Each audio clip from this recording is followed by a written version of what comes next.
Hello बच्चों। यहां दिया है solid sphere is given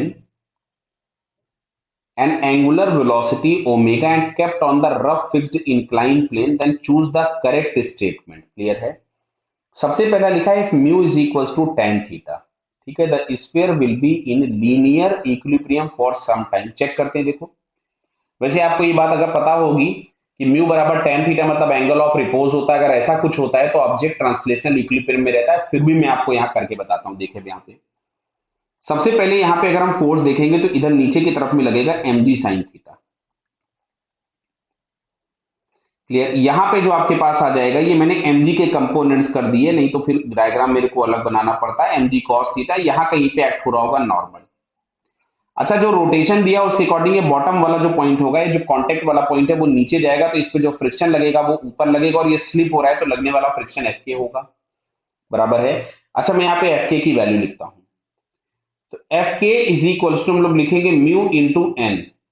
mu बराबर दिया था टेन थीटा, एन बराबर आपके पास हो जाएगा एम जी कॉस थीटा। तो मैं यहां पे लिख सकता था टेन थीटा को sine theta upon cos theta into ये आपके पास यहां से आ रहा है एम जी कॉस थीटा। तो देखो कॉस थीटा से कॉस थीटा कैंसिल हो गया, तो जो भी एफ के हम लोगों के पास लग रहा है this is m g sine theta. ये मैंने आपको करके दिखाया, अदरवाइज आपको ये तुरंत समझ में आ जाना चाहिए अगर आप एनएलएम पढ़ के आए हैं पहले से। तो अभी देखो जो एफ के है वो एम डी साइन थीटा के बराबर आ गया, एंड इस पे net force along the incline zero हो जाएगा। तो ये तब तक ट्रांसलेशनल इक्विलिब्रियम में रहेगा जब तक एफ के लगता रहेगा। एफ के कब तक लगता रहेगा? जब तक ओमेगा रहेगा। तो जैसे ही ओमेगा बंद हुआ एफ के लगना बंद हो जाएगा। अब ये नीचे की तरफ में लुढ़कना चालू करेगा या रोलिंग स्टार्ट करेगा। Clear.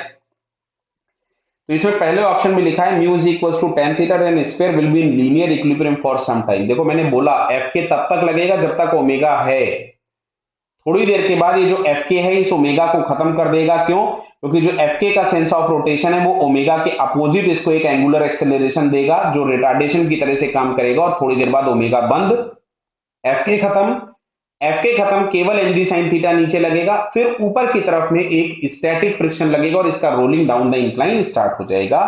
And pure rolling down the incline, तो बेटा पहला वाला ऑप्शन करेक्ट हो गया। दूसरा लिखा है mu is equal to tan theta square moves up. गलत है। क्यों? अप नहीं जाना है, दोनों बराबर है तो भाई इक्विलिब्रियम में रहेगा। अगर एफ के बड़ा हो जाता तो ये ऊपर जाता। क्लियर। नेक्स्ट लिखा हुआ है mu is equal to tan theta by two square will never be in pure rolling. नहीं, बहुत लंबा अगर हम प्लेन को कंसीडर करे होंगे तो थोड़ी देर के बाद तो प्योर रोलिंग या थोड़े समय के बाद प्योर रोलिंग स्टार्ट हो जाएगी। थर्ड ऑप्शन भी गलत हो गया। Incline plane is not fixed and it is on the smooth, मतलब वो ये बोल रहा है यहां कोई भी फ्रिक्शन ना हो, इंक्लाइन प्लेन फिक्स्ड नहीं हो, तो क्या होगा? Smooth horizontal surface then linear momentum of the system means wedge plus square can be conserved along horizontal direction. बिल्कुल होगा हॉरिजॉन्टल डायरेक्शन में कंजर्व। क्यों? क्योंकि यहां पे हम लोगों के पास अब सिस्टम पे एक्स डायरेक्शन में कोई भी फोर्स नहीं होगा, तो सिस्टम का एक्स एक्सिस या हॉरिजॉन्टल डायरेक्शन में कोई भी फोर्स नहीं होगा, तो हॉरिजॉन्टल डायरेक्शन में मोमेंटम कंजर्व होगा, मतलब फोर्थ ऑप्शन भी करेक्ट है। तो यहां से हमको दो आंसर्स करेक्ट दिखते हैं, फर्स्ट एंड फोर्थ। क्लियर बेटा? Okay, all the best.